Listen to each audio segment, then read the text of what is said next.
I'm Martin Tyler, and you're listening to Harry Symeou.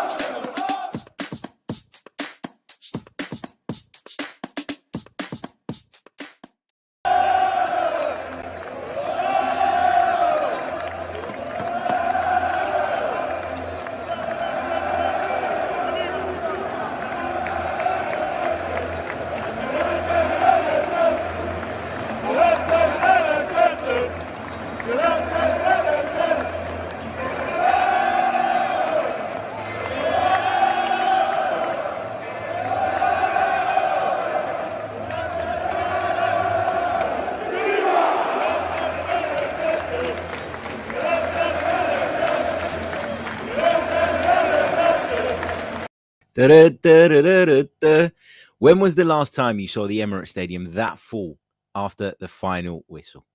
Incredible scenes once again at the home of football. A big welcome to everyone for this live edition of the Chronicles of a Gooner podcast, part of the 90 Min Football Network. And today we're going to be looking back at Arsenal's victory over Fulham in the Premier League. It was late. I don't want to go as far as saying it was great because of the opponent, but Arsenal did get over the line and Arsenal made it 4 wins out of 4. Some real character on show from Mikel Arteta's side. And we're going to be breaking it down right here on the Chronicles of a Gooner live. If you haven't done so already, please leave a like on the video. If you are watching us on YouTube, if you're listening via audio though, please do leave us a review. Let's say a few hellos in the live chat as well, and then we'll jump right into it. Big hello to Paul, to Answer. Big hello to Steve, to Harvey, to Afsa, to Makuma, to Creambone. Hope you're well, my friend. To Glenn, to Ayush, to Pavel, to Zebik. Hope you guys are all well. To 1-0 to the Arsenal. Noah Daniels is with us as well. Julian too. Azruz, Mafia Boss, Ebby Vanda, Bashka. Not an actual Mafia Boss, just a screen name. Big hello to Michael. What else have we got? Dom is with us. Ekene is with us. So many of you in the live chat. Lots that I've missed as well. So apologies for that. But let's get into the game. Let's get into the day on the whole yesterday. Because, look, when I was on my way to Emirates Stadium and I got the team news that both Thomas Partey, Alexander Zinchenko were unavailable, that Manchester City had come back from being 2-0 down, that Chelsea looked as though they were going to get all 3 points against Leicester despite going down to 10 men. Liverpool were 8-9 goals to the good at that point. You kind of started to think, oh, this might not be a great day for us. Manchester United had obviously won earlier in the day as well. And as I say, the team news, I think, put, for me personally, a bit of a dampener going into the game, because I think we can all recognize over the course of these early weeks of the season how important both of those two players have been in different ways, in some ways, in similar ways. But ultimately, you know that there's a drop-off when those two are not in the side based on what we've seen so far. So I'll start off with Thomas Partey, who has just been so good at the start of this campaign. Thomas Partey is always good when he's fit. We all know that when he's as close to peak condition as he can be, that he's a really brilliant midfielder, someone capable of holding and patrolling the midfield pretty much alone. But he also gives us so much in terms of ball progression, in terms of in the build-up, in terms of being able to get the ball off of the back line, turn and break lines. That's what Thomas Partey brings to the side, apart from his brilliant defensive instincts and all the other bits and pieces. As for Alexander Zinchenko, I don't actually think that defensively he's amazing. I've got to be honest. I think that Kieran Tierney would still be my preference in a game where I thought we were going to have our backs against the wall and where we needed to keep a clean sheet and we were battling and we were fighting. And to be fair to Kieran Tierney, I don't think he did anything wrong from a defensive standpoint, but I think it was really evident. And I know that the absence of Thomas Partey would have played a part in this as well, but I thought it was really evident that actually we are a little bit one-dimensional at times with Kieran Tierney at left back, not because he's a bad player, but because he doesn't have that sophistication to his game, i.e. he's not going to step into the midfield. He's not going to get alongside Thomas Partey or whoever is playing in that position. So, yeah, it's different, isn't it? And, Tierney's probably more effective, he's probably more effective when you wanted to go on the outside, but when it comes to sort of stepping inside, he's not anywhere near as effective, as I say, as Alexander Zinchenko. Different game, different players, both bring different things to the table. I'm not wanting to criticize Kieran Tierney, but it's just different, isn't it? It's just different. And we saw that. And look, we'll come on to talk about the players that came into the team as a result and their performances a little bit later on in the show. But I want to start off by talking about the atmosphere around the place because, it was a 5:30 kickoff. People have time to go out, have a few drinks, enjoy themselves, get into the mood. But I just thought that it was noticeably buoyant when you got to the stadium yesterday. I went through the turnstile and even in the concourses, half an hour, 45 minutes before kickoff, it was A, packed, and B, it was as raucous as I've seen an atmosphere at Emirates Stadium before a game. And it wasn't a North London derby. It wasn't Manchester United. It wasn't Liverpool. It wasn't Chelsea. It wasn't particularly what you would class as a glamour game, was it? It was a game against the newly promoted side that there was a lot of pressure on us to win because, Fulham haven't won away at Arsenal, I think, for 30 odd years or whatever it was, the statistic that was sort of given to us, pre-game. But you can just see that there is a real positivity. There is a real edge. Mikel Arteta has been so big on building this connection with the fans. He talks about it every week. And although, some people will sit there and think, well, maybe, he can kind of stop that now. Like maybe he doesn't need to mention the atmosphere, the energy being transmitted before every game and after every single game. But my God, it's improved. And actually, I think subconsciously, he's doing a great job of making that relevant all the time and reminding us of what our role is as a fan base going into every single game. And also by talking about it post-game, he's giving recognition to the fact that the Arsenal fans are playing a big part, which again spurs you on as a supporter when you get into the stadium to want to do it more, to be more mindful of it, more conscious of it, and the impact you can have and how you can lift the team when they're going through really difficult moments. So all of that was great. And then, of course, the game started. And I actually thought, in terms of Arsenal's overall performance, it was very, very good. It was very good. I don't understand this narrative that seems to be doing the rounds at the moment. Arsenal were fortunate yesterday. Some of my non-Arsenal supporting friends text me last night, lucky Arsenal, typical Arsenal, jammy as ever, getting over the line through fortune more than anything else. And my reply to 3 people that sent me those types of messages was, you clearly didn't watch the game, because if you think Arsenal were fortunate to take all 3 points yesterday, then you didn't watch the football. You didn't. You maybe were glancing on live score, whatever. You saw the timing of the goal, maybe saw the nature of, or heard about the nature of Martin Ødegaard's equaliser and decided that you were going to take it upon yourself to say that it was fortunate and it was lucky. And it's just one of those lazy bits of analysis. And it's a lazy narrative, isn't it? Because Arsenal were totally dominant. 22 attempts at goal and 72% of the possession. Fulham didn't play any football yesterday. They had a couple of opportunities towards the back end of the game when it got a little bit stretched after Mikel Arteta had taken the decision, having gone 1-0 down, to take off the left back and throw on another striker.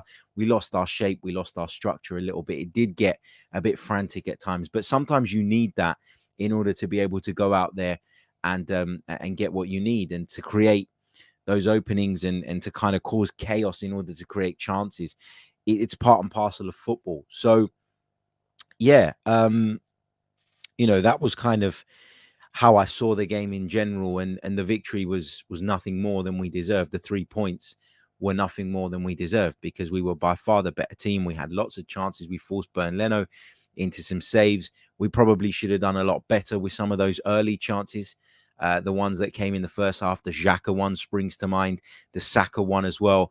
And if you score those goals, then then it's a much more comfortable afternoon. Nobody's talking about any fortune. People are instead talking about a routine win. But it wasn't a routine win because the Premier League sometimes throws up these types of surprises. The standard of the Premier League in terms of everybody being competitive, barring maybe one or two sides, is very, very high. You think about, the fact that Fulham, who many people thought would just go straight back down and still might, but you just talk about Fulham as one of those that you would say is a given. Yet this is a side that drew with Liverpool on the opening day of the season, beat Brentford last week, got a respectable draw against Wolves, a game that they probably could have won. And, they've come into the league and they've been really good, really structured. Marco Silva's doing a really, really good job there. And then when you make a mistake like the one Gabriel did and you go a goal behind, then it becomes difficult. But it was a victory of character yesterday because Arsenal stuck with it. Arsenal continued, to push, and Mikel Arteta was bold and brave in his decision, I thought, to just take off a left back and go the way he did with Eddie Nketiah. We'll come on to talk about, again, individual performances a little bit later on. The atmosphere was great. It certainly helped. And, Arsenal ultimately won the game from a set piece. And when you think back to how we were when it came to set pieces pre-Mikel Arteta and how we are today, I'd say generally we're much better defensively when it comes to set pieces. Although, having said that, there were a couple of moments yesterday from set pieces where I thought we were poor defensively and Aaron Ramsdale was forced into saves. But generally speaking, you'd say Arsenal have improved in that department. And generally speaking, you'd say Arsenal are much more of a threat from them. I think last season, there wasn't a team in the Premier League that scored more goals from corners. We have that threat now. And so often over the years, games were decided by those details, the set pieces, the moments that could prove pivotal, and we weren't good enough. And Arteta's recognized that that's a big part of football. It's a big way of getting advantages, even the slightest advantages. And he's worked hard on it, and he's brought someone in. Managers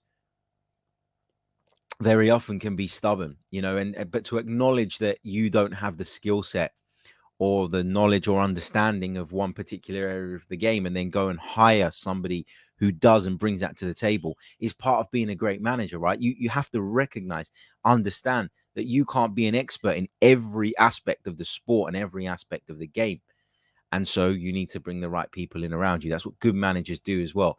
Not only do they lead, but they delegate when necessary. And Mikel Arteta has delegated the set piece duties elsewhere. And as a result, as a consequence, Arsenal are much more effective in that department.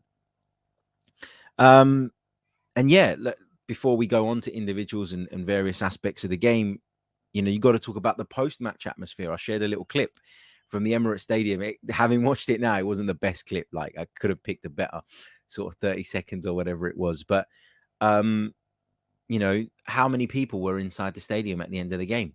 Because people acknowledged that this team had gone above and beyond, had worked incredibly hard, had dug deep mentally, physically, etc., to get this result and get over the line. And people were appreciative of it. I beg your pardon. And we saw that being sort of shown back by the fans. We've heard people outside of Arsenal Football Club be very critical of the way we celebrated. Richard Keys and Andy Gray on beIN Sports over in the Middle East were not happy. They were having a go. Richard Keys talked about it being an overreaction, said that it was just Fulham, a newly promoted side at home. He said also that he found Mikel Arteta irritating.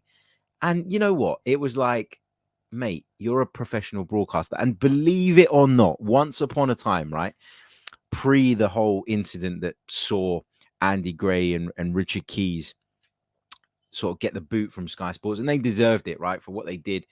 They deserved it. There was no way that Sky could continue with them after that. And I totally accept that, totally acknowledge that. And I just want to be clear. I'm not for a second saying that, that they shouldn't have gone. They absolutely should have. But even after that, there was a tiny part of me that thought, clearly they've got prejudices. Clearly they're out of date. Clearly they're dinosaurs in a lot of ways. But I still had a respect for them as broadcasters because they were almost pioneers, Sky Sports, in the way that they took football coverage up to a next level. And those two guys were a big, big part of that. Andy Gray was the first proper pundit, I would say, the first pundit that went into that level of detail, that would bring you that level of analysis. And I used to watch Monday Night Football and Andy Gray's analysis religiously when I was growing up. And so even though I don't agree with his views and what he did and think it was absolutely 100% right that he was moved on, there has always been this underlying respect from me anyway for Andy Gray as a pundit. So, Richard Keys has just become bitter. He's just become somebody who's always seeking to be relevant in whichever way, whether it's having a go at the Newcastle fans, now it's having a go at the Arsenal fans. He's always looking to stay relevant, Richard Keys, and I my respect for him is at zero now in comparison to what it was. But I was disappointed to hear it from Andy Gray because, as I say, despite all that went on, I had a lot of respect for him as a pundit back in the day.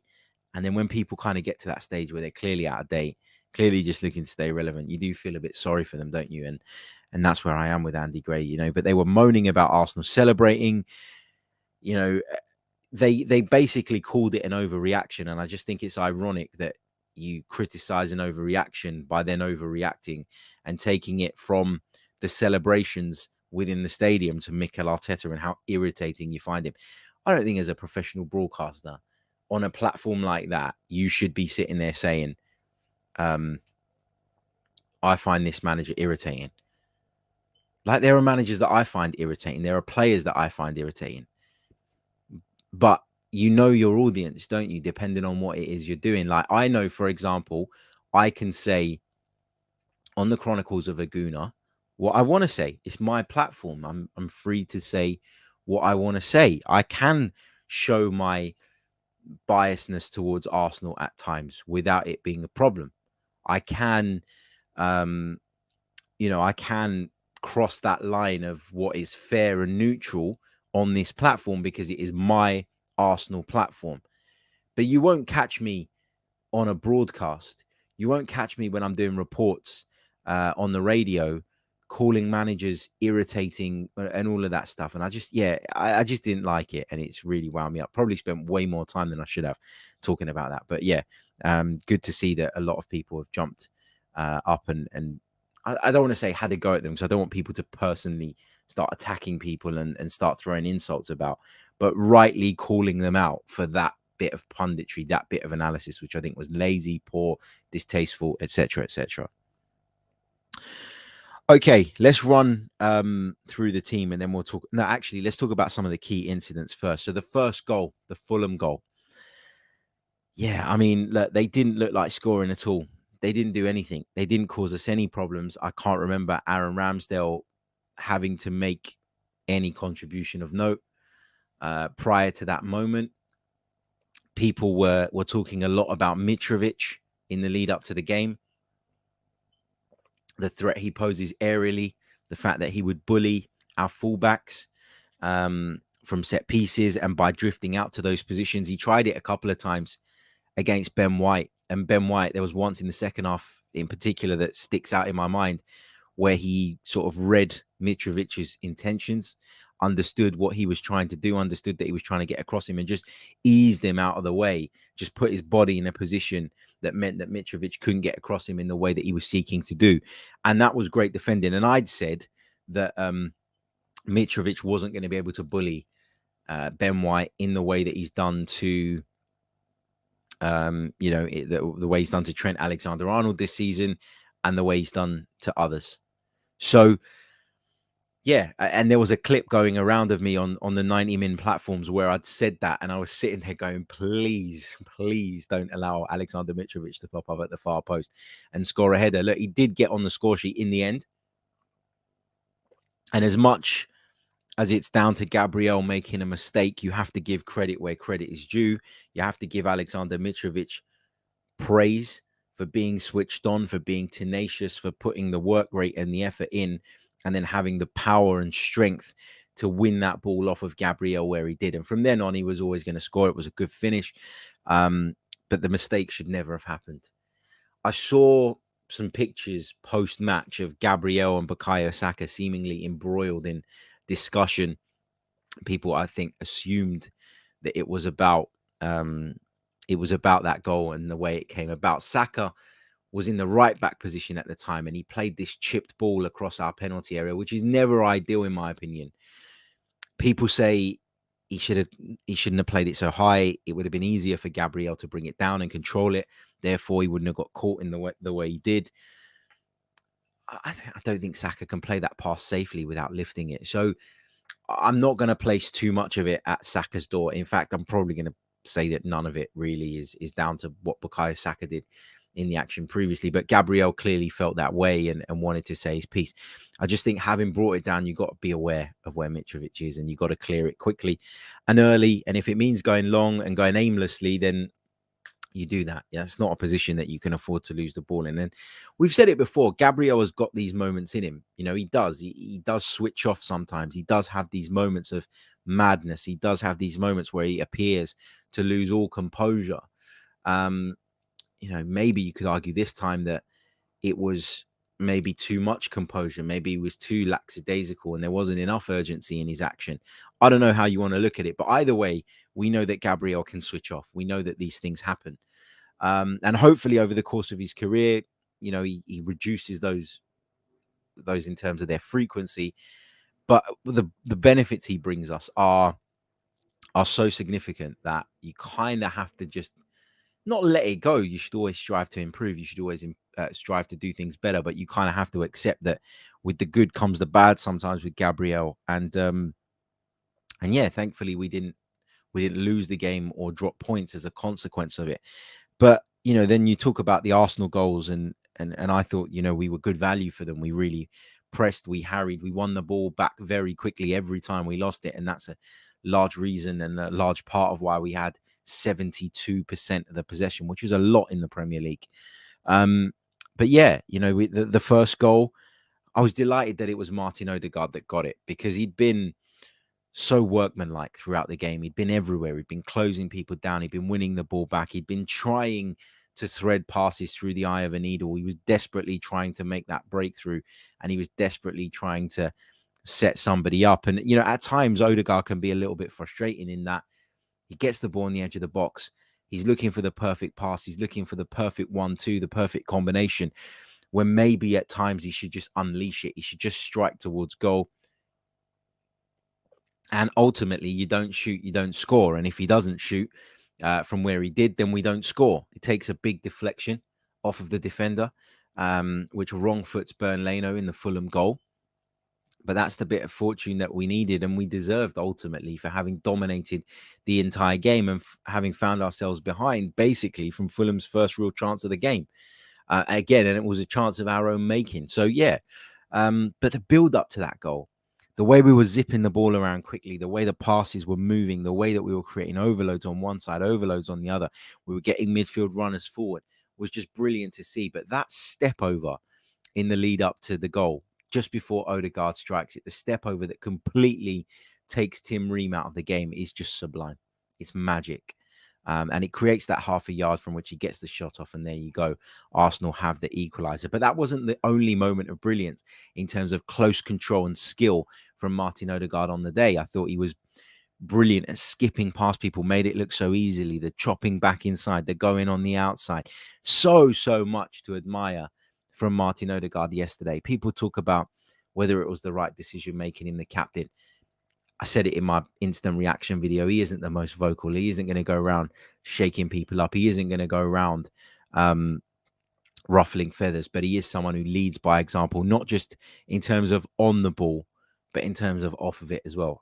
I remember just before he was substituted, Fulham broke down their left-hand side, our right-hand side, and it was Martin Ødegaard who followed the runner right back towards the edge of our penalty area and made an intervention and supported in the defensive action. And listen, this guy is just, you know, he's on another level. He's just so good. And when you think that we paid 35 odd million pounds for him, it was an absolute steal, wasn't it? Brilliant recruitment, a brilliant player, leads by example. I also loved as well, I know this is kind of like maybe a bit of a moot point in a lot of people's eyes, but for me, the fact that when he scored the equaliser, he didn't go crazy. He didn't sort of run to the corner, give it the old knee slide and all of that stuff that we're used to seeing.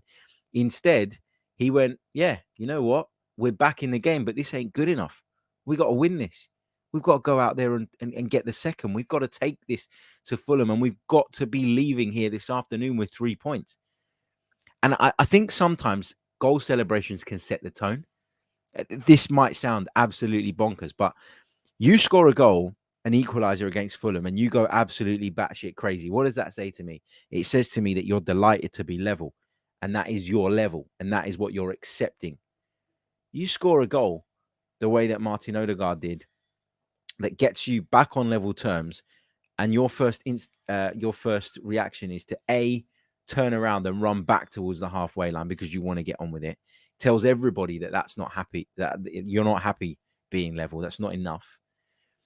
The crowd obviously reacted really, really positively as well to it. And then he goes over to Gabriel, who comes over, and he's sort of as if to say, don't worry about it. It's done now. We've leveled it. Let's get on with it. And then the winning goal was scored by Gabriel. You couldn't have written a better story, really. And that's what Gabriel gives you in the opposition penalty area. I think he was the highest scoring defender in the Premier League last season. And, you know, he's got a goal again already, 4 games in. You know, had to be in the right place at the right time. Arsenal clearly planned to put the ball in that area, in around the near post. Bernd Leno struggled with it, as we've seen many times over the years. Bernd Leno, not the most dominant goalkeeper from set pieces. And, you know, the ball broke kindly for Gabriel, who was on hand to finish it from close range. And a lot of people inside the stadium actually thought that William Saliba scored the goal, because he span away and ran to the corner flag as if it was him that got it. Obviously, he was just celebrating. But yeah, at the end of the day, I think that confused a lot of people. It was, of course, Gabriel who put it in. And then there was that agonizing VAR check. At the time in the stadium, I thought that they were checking whether the ball had come off of Gabriel's arm. And I thought, well, there's no issue here because I'm essentially right behind that goal. And there wasn't even a hint of a handball there for me when it came to Gabriel. But they were looking at Saliba in the build-up. They were looking at Saliba, whether it had come off his arm. And in the end, the decision was taken that it didn't. Correct decision. And Arsenal ultimately scored the winning goal. Had to do a bit of defending after that. And Aaron Ramsdale deserves some praise for his contribution there, which we'll talk about in a minute. But yeah, you know, again, the passion, you can feel it. You can feel it. And, you know, people sit there and they talk and they make up stories and they make up narratives about William Saliba. Does he want to be here? Is he happy at Arsenal? Is he invested? Does he want to be a part of this team? Does he want to be a part of this moving forward? Watch his celebration for that goal. Was that the celebration of someone who doesn't care? Especially given he wasn't even the one that scored it. No, it wasn't. It was a celebration of someone who's fully invested, who's fully engaged, who wants to be a part of this and recognizes that there is something special cooking at Arsenal. So yeah, going to take a short pause, and then we're going to talk about some of the individual performances. We'll be taking some of your questions as well from the live chat. If you haven't done so already, please do leave a like on the video. In fact, let's quickly check in on the likes, because there are over 630 odd of you. We've only got 106 likes on the board. There's no reason why we shouldn't have at least 300, given how many people are watching. So smash the like button while we take a very, very brief pause, and we'll be back to continue our analysis of Arsenal 2, Fulham 1. Whoops, hit the wrong bloody video. Shocking. Absolutely shocking on my part. That's why you need a producer, isn't it, really? Okay. Just quickly before we move forward, I just want to bring you guys' attention to our partners and friends over at Football Prizes, who have very kindly been supporting the Chronicles of Aguna of late. And as we mentioned to you guys throughout the week, there is a fantastic prize on offer currently, and it is a Dennis Bergkamp signed and custom framed Arsenal shirt, plus the opportunity to win one of 11 instant win prizes, which are listed there on the website. Tickets cost £4.95. There are 299 available. The competition ends on Tuesday, the 30th of August at 7:30 p.m. However, it ain't going to last till then. That's the honest truth. 269 of the 299 tickets have been sold, which means despite there being 1 day, 7 hours and 57 minutes to go at the time of recording, there are only 30 tickets left. So if you want to get involved in this, if you want your chance to win a Dennis Bergkamp signed and frame custom Arsenal shirt, courtesy of the good people over at Football Prizes, then click on the link in the description and check it out. Okay, let's get back to it. Let's break down. Greenbone, totally unprofessional, Harry, bro. You're absolutely right, man. It was terrible. I know, so bad. I'm going to come on to your comments in a minute, in just a bit. So hold on to them. Hold on to any questions. Hold on to any thoughts, and I promise we'll spend a good amount of time going through those. I just want to quickly run through the team in terms of my thoughts on their individual performances. Aaron Ramsdale, really good. A lot of people say his best contribution yesterday was smashing the ball into Alexander Mitrovic's face. I actually hate seeing things like that. I hate it when goalkeepers can't clear the man. When it comes to a clearance, that always gives me a heart in the mouth moment. So, yeah, that wasn't my favorite part of Aaron Ramsdale's performance, but he made 2 really vital saves in the second half, contributed, and as always, gave the defenders an option when they were struggling to play out from the back in a really effective way, as he does. Moving on to right back, I thought defensively Ben White was superb. I really do. Mitrovic tried it, as I've mentioned a few times, to drift out there to try and get, essentially escape the attentions of the centre backs and give Fulham a target to hit on that far side, particularly when they had the ball on the right. And Ben White, I thought, read it very well, dealt with it very well, tucked in very well when needed. Also tried to help on the outside at times, stepped into midfield quite frequently as well. Didn't have as much of an impact as maybe he'd have liked in the attacking sense. Did get forward frequently, but just wasn't able to kind of make that difference. But ultimately, a very, very good and solid display from him. William Saliba, solid as ever. Didn't put a foot wrong again for me. And with each passing week, his stature grows, his confidence grows, our confidence and faith in him as a fan base grows. And I'm so delighted with the way he started the Premier League season. Gabriel, outside of that one moment of madness, was superb and ultimately got the winning goal. So credit to him. Kieran Tierney, for me, struggled to impact the game going forward. Mikel Arteta has spoken in the past about him and Tierney not being the best. Him and Martinelli not being the best combination necessarily. And I think there's an element of truth to that. And I'll explain why. So just briefly, without going into it too deep, I think that Kieran Tierney is clearly a traditional style fullback who wants to, more often than not, when he does get forward, be doing it on the outside. He wants to be going around people. He wants to be trying to get as close to the byline as possible. And he wants to be delivering balls into the penalty area. But in Gabriel Martinelli, you've got somebody who loves to start really wide. He gives so much width to the team because when he receives the ball, it's more often than not right out on that flank. And he wants to have that time and that space to bring it down, get it under his spell, bring it under control, and then drive infield and cause people problems. That's what Martinelli's game is about. But when you've got a winger that does that, it makes it then difficult for the fullback to expose those spaces on the outside because they're always occupied. When Emil Smith-Rowe was playing from the left-hand side last season, Kieran Tierney was having a field day because Emil Smith-Rowe starts the game from a slightly different position. He wants to receive the ball a lot of the time in the half space, which means he's more narrow, which means that channel on the flank is more open for the fullback to expose. So, yeah, I don't think the two are the best combination, but I have to say as well that Kieran Tierney didn't put a foot wrong defensively, and I have to say that Kieran Tierney didn't look 100% fit to me. And remember, this was his first start of the campaign, and so it was to be expected to some degree. Moving into the midfield, Mohamed El Neni.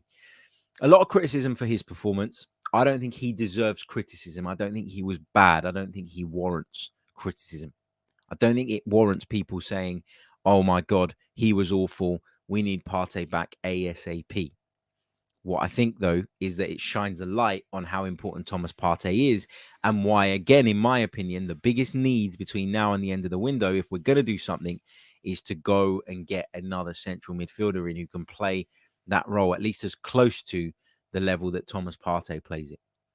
I thought the team were reluctant to play the ball through midfield, perhaps subconsciously because of Thomas Partey's absence.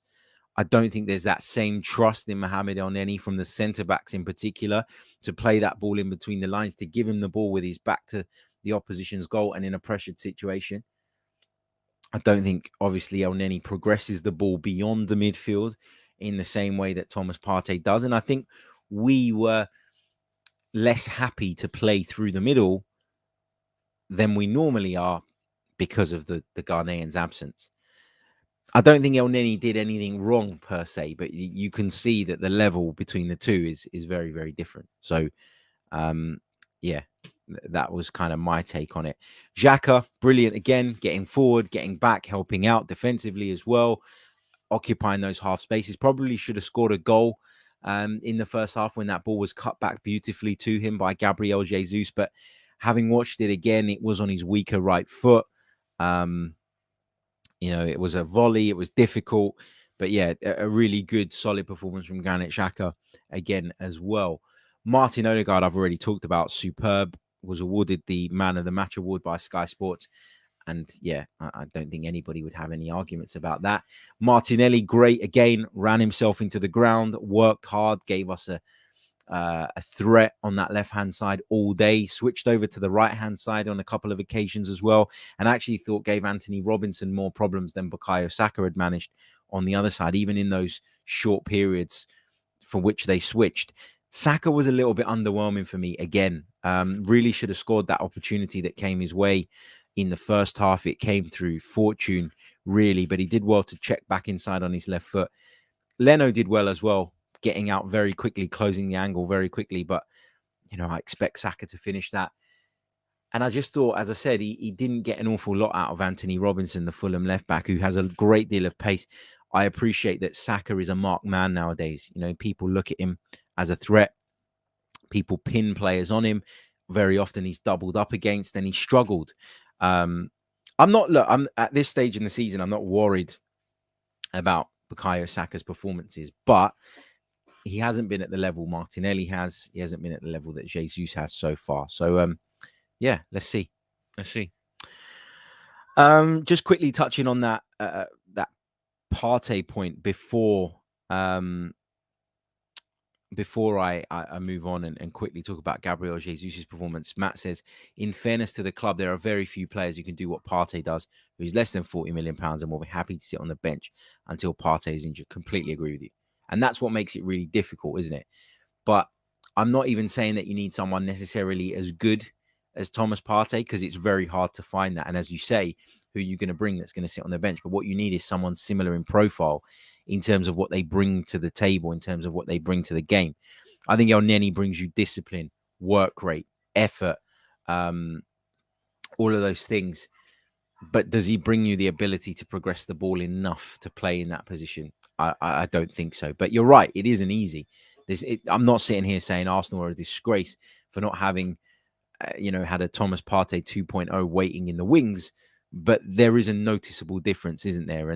But that was also contributed to by the fact that we didn't have Zinchenko, because the way he steps in field, the way he joins the midfield and supports that and facilitates that and gives the defenders another option to progress the ball and then can progress it from midfield and beyond, certainly took some of that away from us. So the combination of the two missing hurt us. And again, the players that came in did a good enough job and did the right job, I think, in a lot of ways. But the drop-off in quality in terms of those particular aspects of the game, the attacking and the build-up and the creating was clear to see, even in Tierney's case, right? Great defender, much better defender than Zinchenko, in my opinion. But in terms of what he brings, build-up, possession, control, technical ability, the two are not on the same level for me. Zinchenko is superior. Let's quickly chat about Gabriel Jesus' performance. I thought it was a very, very good display from him again, even if he didn't get an awful lot of joy in terms of clear-cut chances. But he was, drifting left. He was drifting right quite a bit in the first half, in particular, when he knew that he wasn't going to get much joy in that central area. We were struggling to get the ball to him. He went left, he went right, he battled, he fought, he harried, he hassled. And again, even if he doesn't get on the score sheet, he gives you that, and it supports us in our press. It supports us in the aggression, keeping that level up. And he's just a great, great player, and another good performance from him for me. Really, really enjoyed it. So that's my kind of analysis or brief breakdown of everybody's performances.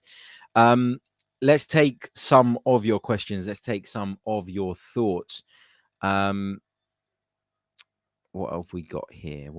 Start chucking the questions in. In fact, before I do that, let's quickly check in on the likes. Once again, we're still nowhere near that 300 mark, which we should be getting to easily, man.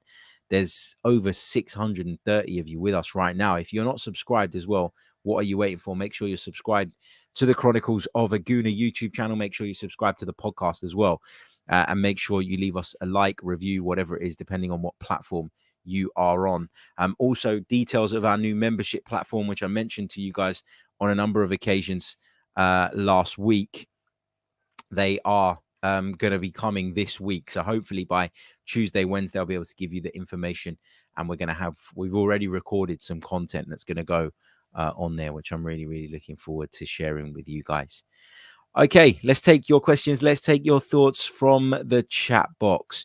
Don Arsenal says, Harry, do you think Jesus needs to stick in the penalty box more? I think that the idea that Mikel Arteta is trying to get across, and one of the members' bits of content that I'm talking about is a detailed breakdown of what Mikel Arteta's game model is, the plan A. And I'm really looking forward to sharing that with you, because I've done a lot of analysis, a lot of research to come up with it. And I can't wait, as I say, to share it with you guys. But do I think that Jesus needs to stick in the penalty box more? I mean, at times, we will work situations, and then we'll provide cutbacks from the byline, and there won't be that guy in the middle of the pitch, in the middle of the box, because he's drifted somewhere else in order to create that moment and create that opportunity. But what I would say nowadays that we have maybe more than we've ever had is the runners from midfield. Xhaka gets into the box. I mentioned that chance he missed. That was because he made that run into the box. Ødegaard is doing it as well. Maybe the runs from Ødegaard are not always as deep, but he certainly gets at least to the edge of the penalty area and just inside it in order to try and make things happen. Sometimes you have to take your striker away in order to pull people away. Sometimes somebody like Jesus, will need to do that, and he'll need to be involved, and he'll need to go out there and make things happen. And those double ups and overloads that you can create on the right or the left with a mobile striker like Jesus can often be the difference. I mean, if you think back to the Alexis Sanchez and Ozil days, remember how often Ozil used to drift out to the left, and the pair of them would combine. Now, not both of them were playing on the left wing, but they'd go there and they'd double up and they'd link up and they'd pull people apart and create spaces in other ways. So I think he does need to be mobile. I do think he needs to occupy different spaces at different points in the game. If he did stick in the penalty box in a game like yesterday, where I thought, although we played really well, we were struggling to have a lot of joy through the middle, at times I think he would have just been isolated, and then you're not utilizing what he brings to the table. So I do think that, he will drift from time to time, and I do think he needs to drift from time to time. But I think you make a valid point in that there will be moments where we're sitting there going, where the hell is the centre forward? And why wasn't the centre forward on hand there to convert? But you look at somebody like Erling Haaland, right? Who, again, I think he had 8 touches in each half. I think I saw a match of the day in Manchester City's game yesterday, but scored a hat-trick because he was in that position, to finish off, and he was in that position to capitalize on the opportunities created by Manchester City. But the fact that he had 8 touches in each half when Manchester City were at home against Crystal Palace says to me that there are long periods in the game where the game passes him by because of the way he stays through the middle, because of the fact that he's been instructed to occupy those areas. Now, when those opportunities come along, of course, he's on hand to take them. But we don't have the same level of player in and around the centre forward that Manchester City do. But the point I was trying to make, and the point I maybe diverged away from a little bit there that I shouldn't have, was ultimately that if you do insist on your striker staying through the middle, you have to be happy and understanding of the fact that in certain games, they won't get many touches. And I think Jesus is so important to us that we need to get him as involved as possible. And we can't afford to have Gabriel Jesus spend 10, 12 minutes at time being completely isolated and being completely out of the game. Thank you for the question, mate. Great question. Owen says, Harry, are we winning the league? Yeah, man. We're going to win it. No, look, let's not get carried away. Like, this Arsenal side are not at the level yet to win a Premier League, let alone challenge for a Premier League. Of course, we're on a good run. The fixtures, I think, have been kind to us up until now. And whilst there's a great deal of things to be positive about, and we should be positive about them, I'm not getting carried away.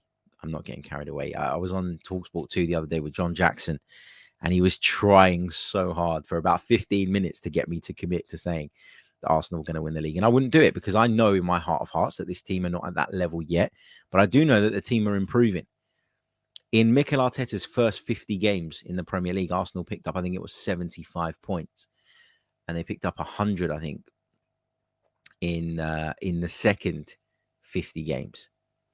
So when you look at that, you can see that there's been a points improvement. Was that right? Was it?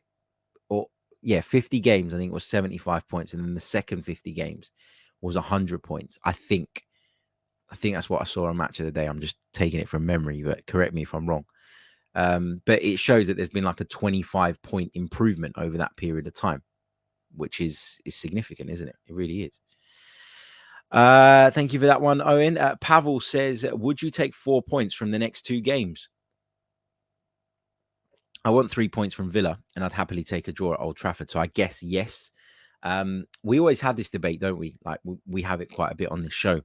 When we drop points and then we sort of make them up in terms of what we were expected to get elsewhere, ultimately it's the same points tally, but it's the mental thing and the mental side of it that I think can be significant. So would I take 4 points? Yeah, I would. If we drop points against Villa, I would be disappointed. But if we won at Old Trafford, that would override it. Equally, if we were to beat Villa and then get the point at Old Trafford, I would look at it and go, you know what? That's where we should be. That's where we're at. It's a shame that Manchester United seem to, I'm not going to say click into gear. I wouldn't go that far just yet. But Manchester United have got a couple of wins under their belt, and they're going to be a very different proposition now to the one that we could have faced a couple of weeks ago, for example. But it is what it is. Let's take a few more of your questions. In fact, we've got around about 12, 13 minutes to go. Mino says, any transfer rumors? Nothing new. Obviously, game days are dominated by the game, you know, and I try myself not to get too embroiled in the transfer talk, but nothing really new. Still links to Tielemans, still links to Pedro Neto. I don't know if Arsenal are working on anything else that we just don't know about, but if we are, then we're going to hear about it pretty soon because the transfer window closes very, very soon. So the next few days you'd think would be key. Mikel Arteta didn't rule out the idea of bringing people in. I certainly think there'll be more people to leave. Bellerin, Maitland-Niles, I think will probably be 2 of them. But yeah, in terms of incomings, don't know. Paul James says, would you agree Nketiah put in a perfect impact sub performance? Absolutely 100%. I actually wrote Nketiah down on my notes, and for whatever reason, did I speak about it earlier? I can't even remember. But yeah, he was brilliant when he came on. He brought an energy. He brought a threat in behind. He showed incredible bursts of pace at times, even across really short distances, to sort of gain advantages. He was robust. He got in behind from that Martin Ødegaard pass, didn't he? It brilliantly brought it down. He was unlucky that he got closed down. I think as good as the pass was from Ødegaard, and it needed to be like a sort of scooped pass to get it, in beyond the defense. And there wasn't much distance between Ødegaard and Nketiah, so he couldn't have put, like if you flatline it a bit more and you put the power it needs to get through people, then you're probably going to overhit it. So the only way really to make that pass, like in my opinion, was to do it the way he did. Nketiah brought it down well, but it just didn't come down quick enough for him to get the shot off before the defender closed him down. There was another really good moment where he burst through on the right-hand side, got to the byline, cut the ball back, but nobody was on hand to turn it in. I thought he was a real a real breath of fresh air when he came along. I thought his display was superb, and just gave us something a little bit different. And credit to Mikel Arteta as well, because I talked about Martin Ødegaard really setting the tempo and really kind of making that point when we equalized that this wasn't good enough and we still needed more. Mikel Arteta did that as well, didn't he? Because we conceded the goal after 54, 55 minutes, I think it was around that. And to then take your left back off and bring on a striker was like a big message. Like, no, we're not just going to nick and equalize it here. We need to fucking win this game. And that's what Mikel Arteta did. He set that standard. He made that point. And the players thankfully repaid his faith in that. And Nketiah, nobody could argue with the fact that his performance when he came on was superb. Crebo says, what do you think the ceiling is for Arteta in your opinion? Listen, Arteta's still a young, developing coach. And he'll still have days where he gets it wrong, as do all coaches. But there's still, while I talk about that want to win and that desire to win and that boldness and bravery in the way that he made that change and did it when he did it, I think that there are some negative sides to it as well. Now, I know we won the game and you shouldn't really dwell on this stuff too much, but I think it is worth at least pointing out.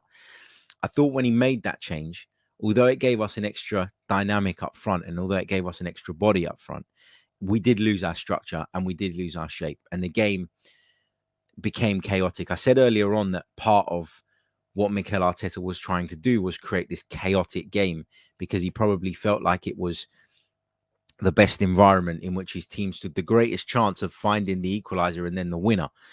But to me, against a better team, you would pay for that. You would pay for that. So whilst I want to give him the credit for making the change, and I want to give the players the credit for making the change, I remember watching it at the time, and you can only really go by your feelings at the time because that's probably the truest reflection of your assessment, right? But I remember watching it and thinking, I get why you've made that change. But what happens when Fulham come down the right-hand side, their right-hand side, our left? There's nobody there. Martinelli's not going to do it. And then we saw Saka go out there for a bit to try and help with that.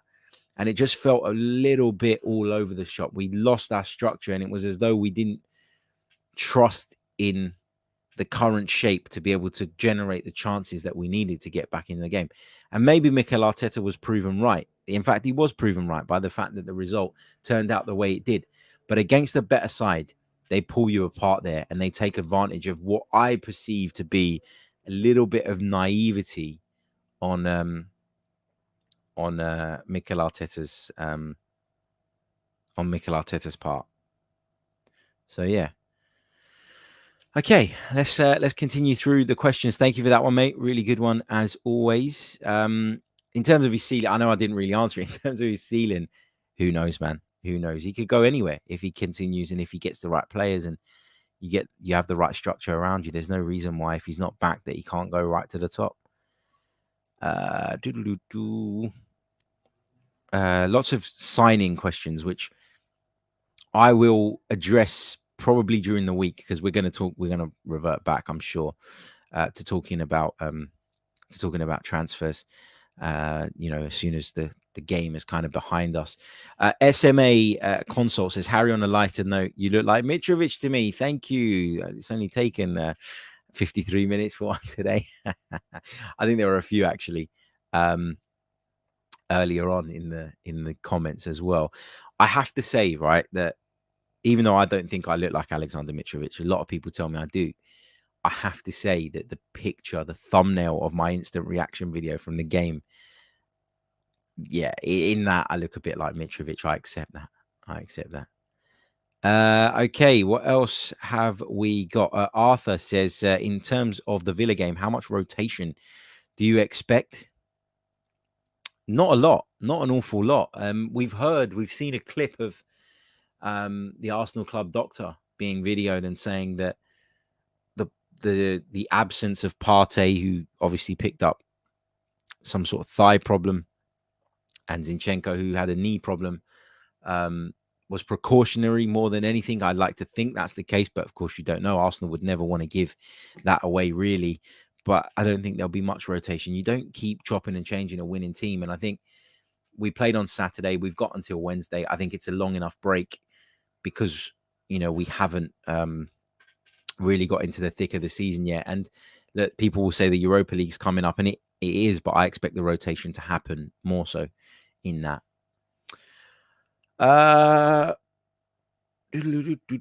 Dave Atkinson says, Harry, can you please stop saying we have had easy fixtures? Liverpool have played Fulham and Palace and did not win. I didn't say they were easy fixtures. I said they're fixtures that I expect us to win. If you want to be in the top four, they're fixtures that you should win.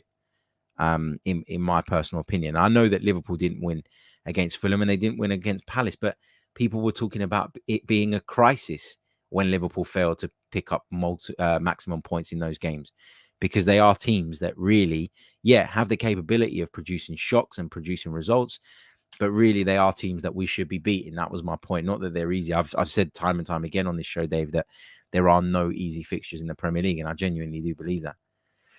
Wandering Minstrel says, are you disappointed that West Ham are getting Paqueta?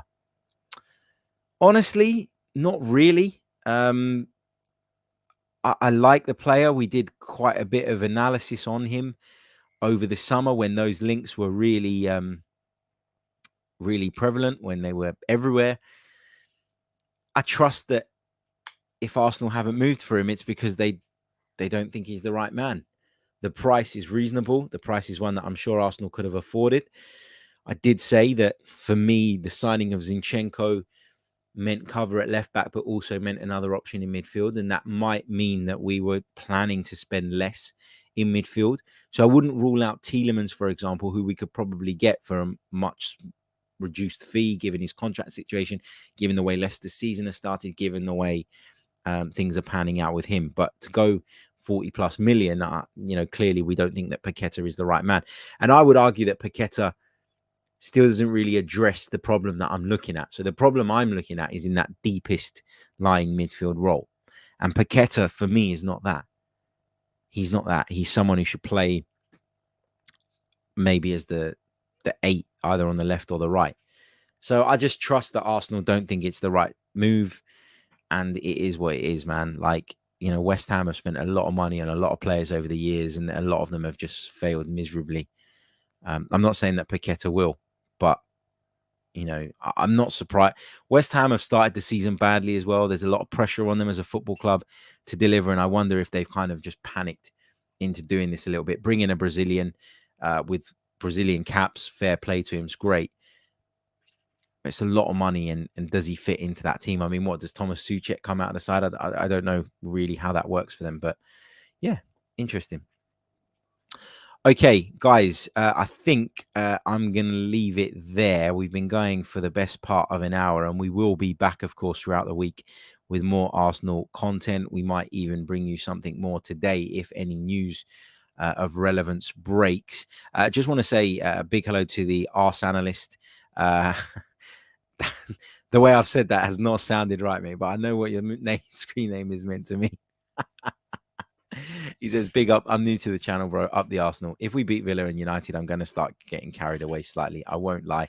It would be hard not to. The boys are improving every game. They are. And we're in a really good space. But yeah, I'm not getting carried away just yet. But welcome to the channel, mate. Great to see you here. And thank you for becoming part of the Chronicles of a Gooner family.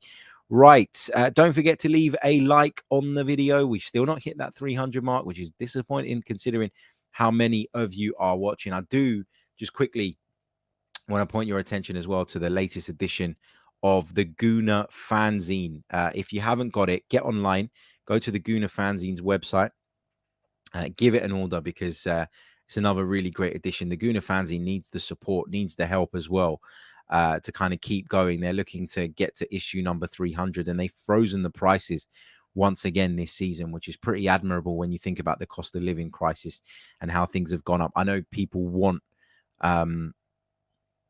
people want you to freeze prices, but it's not always possible when supply and chain costs go up. So credit to the guys for doing that. And obviously there's a lovely tribute to the legend that is Maria in this edition. So check it out. Okay, I will catch you all very, very soon with more Arsenal chat. Until next time, take care of yourselves. Have a great Sunday. All the best. Up the Arsenal. I'm Martin Tyler, and you're listening to Harry Symeou.